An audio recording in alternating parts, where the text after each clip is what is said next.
Civility blends listening, respect, and cooperation. But it seems too many conversations turn into confrontations. If we endeavor to understand what we have in common, where could this all lead? Join us as we effort to better ourselves and our communities. Welcome to Spotlight on Civility, a conversation sponsored by Delta Dental. Join our host, WXYZ Editorial Director, Chuck Stokes. Hello and welcome to a very special conversation about civility. Joining me today is Margaret Trimmer. She is Vice President of Strategic Partnerships for Delta Dental of Michigan, Ohio, and Indiana. Oh, you might as well say the world is her domain. And also joining me is Nolan Finley and Stephen Henderson, journalist extraordinaire, acclaimed journalists from their respective locations. And we appreciate all of you joining us today on this very special occasion. All right, Margaret, normally I start with ladies first, but if you pardon me, I'm going to start with the gentleman here. Stephen and Nolan, I've watched from afar umpteen number of years as the two of you have taken each other on. Ideologically, you guys have had fierce battles. You've been sort of like Kentucky racehorses going at each other. Stephen, if you would go left, Nolan would go right, and vice versa. How is it that out of all the people in America, the two of you ended up with this brainchild in becoming the poster representatives of a civility project? Nolan, let's start with you. Well, thanks, Chuck. Yeah, I mean, we have been going at it for 13, 14 years. I mean, that's what we do. And we do have very sharp political differences. And yet over all of that time, despite our very passionate disagreements and sometimes very heated discussions, we've been able to maintain a strong friendship. And, that's been intentional, and we've worked at that, and, we've made a commitment to it, but it's become increasingly rare for people who feel different politically, who hold different views, to be able to talk across that divide and have meaningful, productive conversations without having it break the relationship. And so, we took our experience and are trying to talk to other folks about how you can do that. All right. Stephen, your take on this, because as Nolan said, you guys have taken each other on, but he also mentioned a key word, and that's friendship. Have you always been friends, or did that come about when you started really listening to each other? I mean, I think it certainly grew as we learned to listen to each other. And it grew as we learned to set reasonable expectations in terms of the engagements with each other. Nolan and I, you throw any issue between us and we could really get at it. And this is not a kumbaya, everybody sit and hold hands kind of relationship. We really deeply disagree passionately about things. We see value in the exchange itself, in understanding why and how the other comes to be so wrong, in a manner of speaking. And I think that helped us grow a friendship, that when you aren't trying to better the other person in these exchanges, when you aren't trying to convince them that they're wrong, you're just trying to help them understand where you see it from. I think you see beyond the differences, you see beyond ideology, and see that this is a person who you share maybe lots of other things in common with. Sure. Margaret, if I can draw a rough analogy here, it's nice to have a fancy new car with all sorts of bells and whistles in it, but if you don't have any gas to go in that tank, it doesn't do you much good. Stephen and Nolan came to you with a great idea, but it's been helped by the fact that you said, okay, I'm gonna put some sponsorship, I'm gonna put some bucks, some dollars behind this. What is it that Delta Dental saw in this idea that said we have to get behind this from a corporate standpoint? Well, first of all, Chuck, you know that the pillars on which we do our community work are building healthy, smart, vibrant communities for all. And you can't do that unless you have some level of harmony. Healthy communities are harmonious communities. And we believe that we have to have productive, constructive, difficult conversations if we're ever going to solve problems, right? And so we see that this is really fundamental to the work that we're trying to do to build up our communities. And I guess we also just had a fabulous slogan. Delta Dental cares what goes in your mouth as much as we care what comes out of it. But it's true. We all have to learn to listen more, learn more, so we can better communicate and solve problems. Bottom line. Stephen and Nolan, how does this work? Because I understand that there's a tremendous amount of interest. I talked to your executive director, and she said that you are getting emails and requests from across the nation for this virtual program that you put on because of the pandemic, and that it's almost difficult for you all to keep up with the demand. We start with the premise that all good people come to their opinions in the same fashion. They take the information and the data available, they filter it through their own experiences and values, and they come up with an opinion. And if that opinion's different than yours, it doesn't mean there's something wrong with them. They're not stupid, they're not evil, all the other characteristics we tend to assign to the people who disagree with us. They just have different life experiences and different values. And we ask people to get to know what those values and experiences are first, before you start trying to have meaningful dialogue. And Steve and I have done that ourselves, a discussion that focused only on why we are who we are, so that we don't make assumptions about each other. And I think that's what's really leading to some of the uncivil discourse today. We make assumptions about each other without trying to figure out what it really is that motivates the other person. Sure. Stephen, I remember some years ago up on Mackinac Island, former Governor Bill Milliken, the longest serving governor of this state, making a speech about civility. He got a standing ovation from that audience, Democrats, Republicans, independents. But now we're still at each other's throats. So I'm not sure what they were cheering for, because they went back to the same thing. What's the danger if we don't become more civil and have these type of agree to disagree without getting into the gutter? Yeah, well, I mean, I think we can look around us and see what the alternatives look like. January 6th of last year in Washington, D.C. is probably the lowest point, or one of the lowest points in our history in terms of the breakdown of civil dialogue and the threat that poses to the institutions that actually hold the republic together.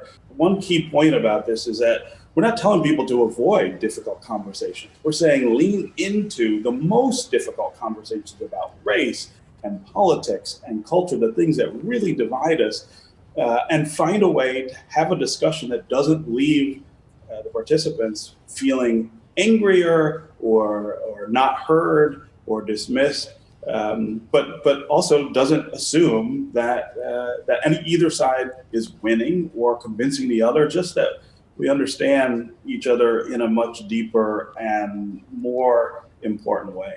Sure. Margaret, I'm going to give you the last question. Delta Dental was the lead beginning sponsor on this. I understand other sponsors have come on board. How well is this connecting with the corporate community? And long term, what's the goal? What do you hope 5 years, 10 years from now, you can look back and say, we accomplished? We've actually hosted 2 civility sessions with our staff. They were brought back. You guys were brought back by popular demand. People are hungry to learn more about one another. They're hungry to find common ground, and tremendous progress can be built on common ground. Perhaps that's the only ground on which we can build progress, build better businesses, build better government. And so that's ultimately my goal, that we will find greater common ground inside and outside our business community and build a better world as a result of it.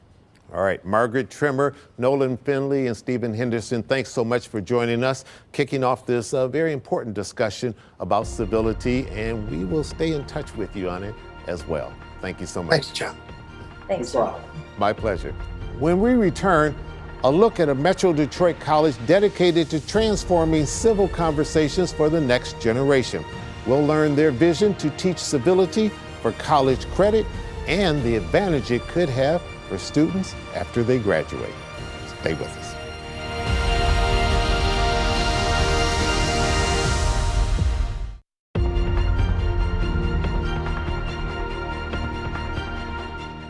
And welcome back to Spotlight on Civility, a conversation. Joining me now are Henry Ford College President Russell Cavalluna and Henry Ford College Professor Anthony Perry. Thank you, gentlemen, for joining me today on the Civility Special. I'm going to begin with you, President Cavalluna.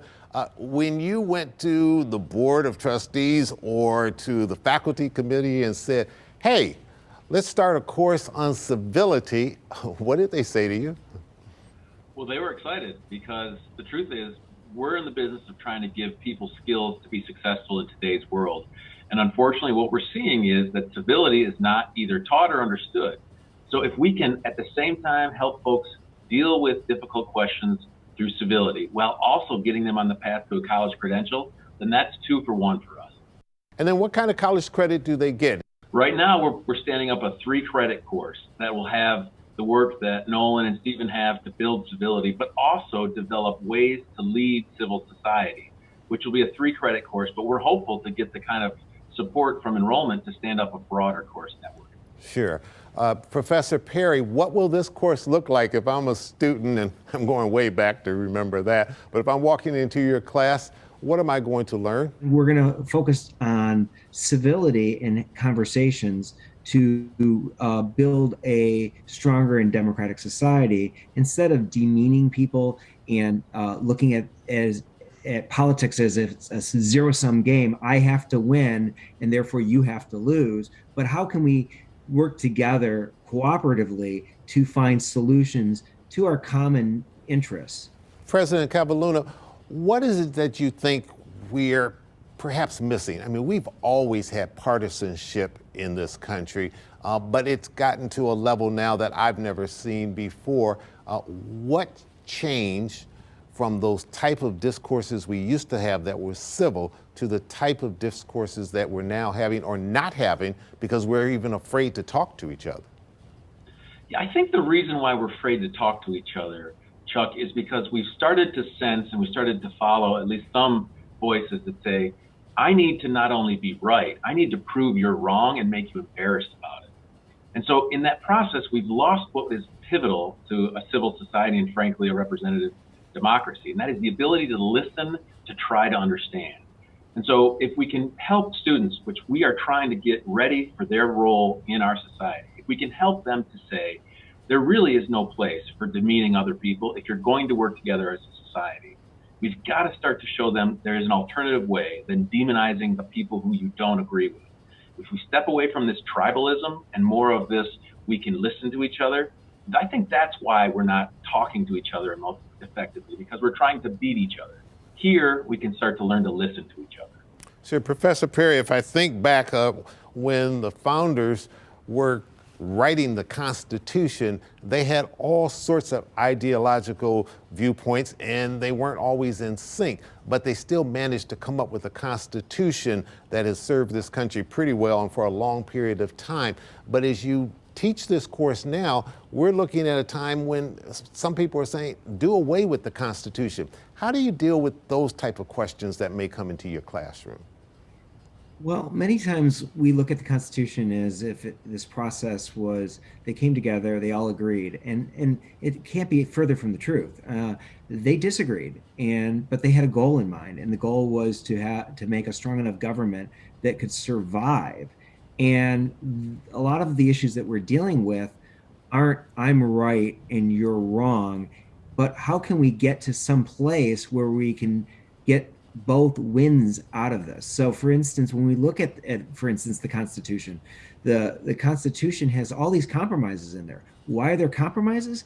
Because they couldn't agree and they had to move forward. They knew the alternative of not moving forward would destroy the opportunity for our nation to even begin. And we never would have gotten to this point today. Final question, and both of you can take a stab at it from your different perspectives. You're leading in this process from an academic level. This is not something that you find on every campus in America. Do you think that that is going to be catching on more, not just in Metro Detroit, but all across the nation if you're successful in what you're trying to do here? I'll start with you, Mr. President. We definitely hope so, because we have seen a need in our educational systems. Something isn't working. our citizenry has been provoked and incentivized to disagree with each other and demonize those we see as other than us, whether it's the way we look or worship or live. And we as an educational provider see it as pivotal that we start the conversation. That is to say, that road of demonizing each other leads to pain and problems. The other road of listening and communicating civilly leads to the prosperity that, frankly, Chuck, this country has had, that my immigrant father came to be in. So we see this as existential, and we're hoping that as soon as we start this curriculum, more and more individuals in the education world and in industry and government see it as a path to help the next generation not make the mistakes that we see today. What we've been trying to do here is we bring people from multiple different perspectives together, and we demystify these norms and values that we all have that are the same, and we show each other that, you know, our goals in society are very, very similar. However, when we don't know each other and we don't talk to each other and we don't listen to each other, then it's really easy to divide. So instead of divide and conquer, as a classic colonial term would be, we are trying to unite in the things that we can cooperate together with. All right, Professor Anthony Perry of Henry Ford Community College and President of Henry Ford Community College, Russell Cavalluna, thank you so much for joining us for this very important discussion, and we'll stay in touch with you on it. Thank you. And when we come back, the school district looking to stop the erosion of civility, what they're doing right now to change the course of conversations. Stay with us.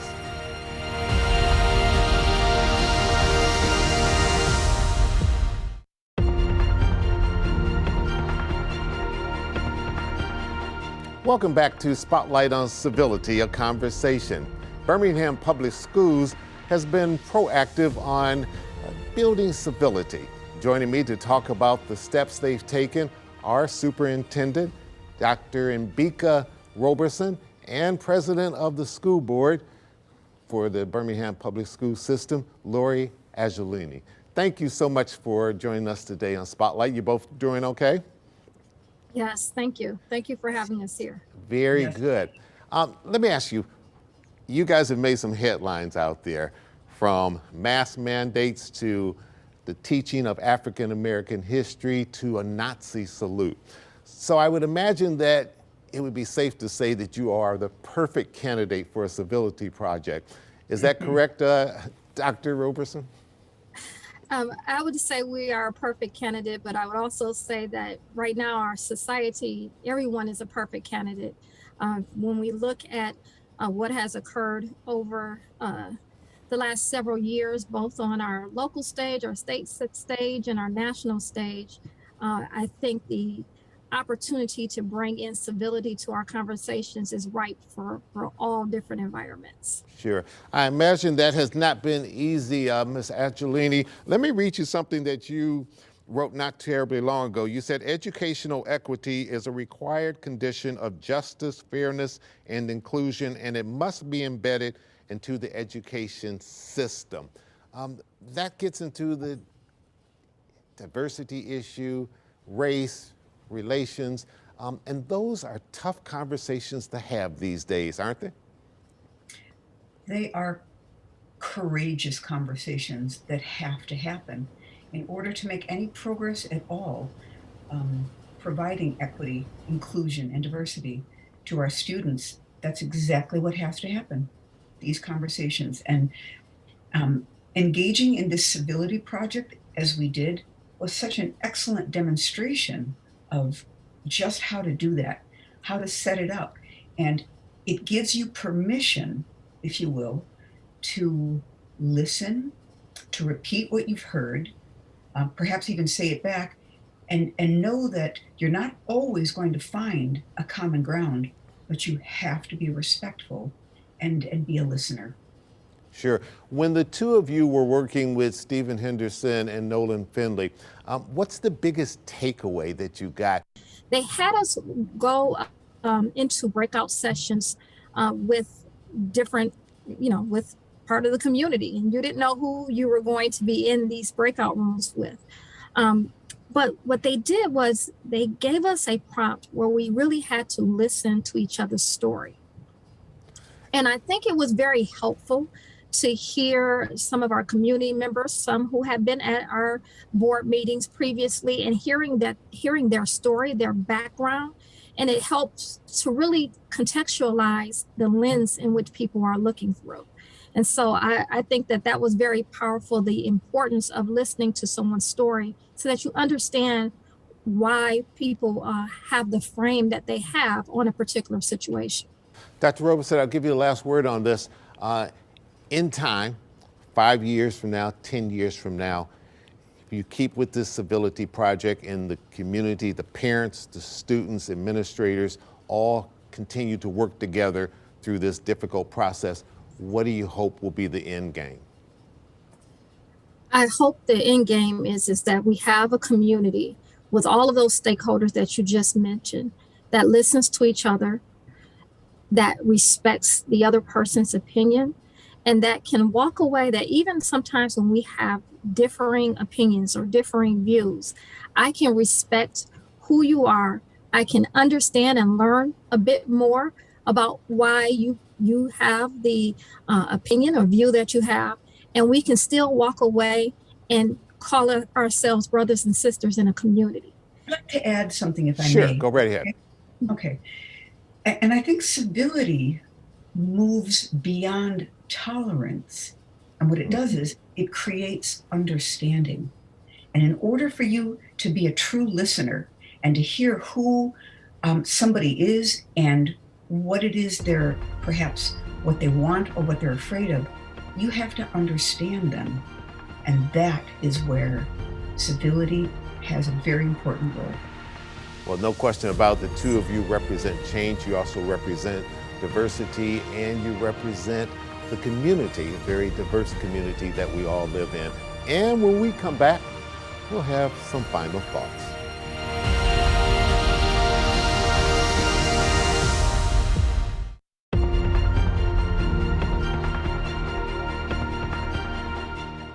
Thank you to all of our guests today, and we hope this discussion gets you to thinking. The dictionary defines civility as courtesy, a polite action or expression.